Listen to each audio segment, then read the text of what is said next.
No, none whatsoever. We have some nice temperatures going on out there this afternoon, and that's going to be the case here basically right on into the upcoming weekend and into early next week. But we do have some active weather that's going to be happening here, and I do want to talk a little bit about what's going on. Winter weather advisory in effect, western Twin Cities Metro back down through Mankato, Fairmont to Spencer, Okoboji, mostly because we're going to get a little ice with some minor snow accumulation. Little better chance for some snow accumulation further west, and I'll show you that coming up in a minute.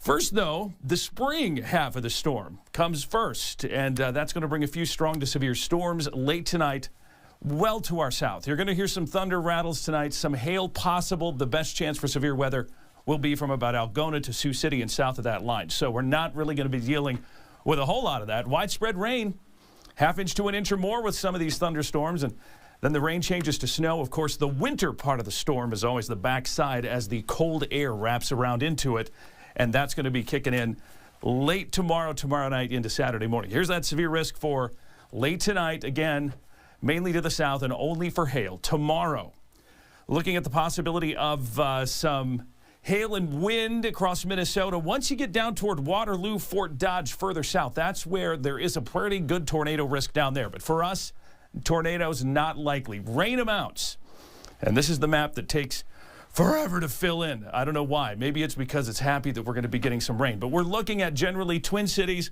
to Sioux City, Iowa, half-inch or more. And again, this is thunderstorm type rain, so the heaviest rain will be where the thunderstorms go, but there's going to be some beneficial rain. Now, rain will change to snow on the backside of the system. Still a lot of question, and it's always hard to tell with a system like this how fast that cold air comes in. If it comes in faster, snow develops faster, and we get a little more accumulation. If it's stubborn, if that cold air stays away, then a little rain snow mix and there isn't much. Best chance for maybe a trace to 2 inches further north and west, Wilmer to Watertown, South Dakota, north and west of Marshall. I think we'll get a little ice here in the Mankato area, maybe a sloppy, I guess you call it, dusting of snow in Mankato, but there will be enough to make roads slick. Expect that roads will be messy and slippery late on Friday night into Saturday morning. Let's go through it hour by hour here. You see showers and thunder showers already developing down at the Minnesota, Iowa, South Dakota tri-state marker by later this evening. That will continue to develop through the night. Here we are at midnight. Things really ramp up after midnight, 2, 3 o'clock in the morning. And then as we take you into tomorrow, that rain continues. We get a little break, and then another wave comes in the morning. We'll see a few more showers and thunderstorms later in the afternoon into the night, and then you can see that change over from rain to snow. This model is overdoing the rain and snow a little bit, but there will be some accumulation, but there will also be some ice, up to 1/10 of an inch of ice possible in a few spots, and then everything gets out of here by late on Saturday.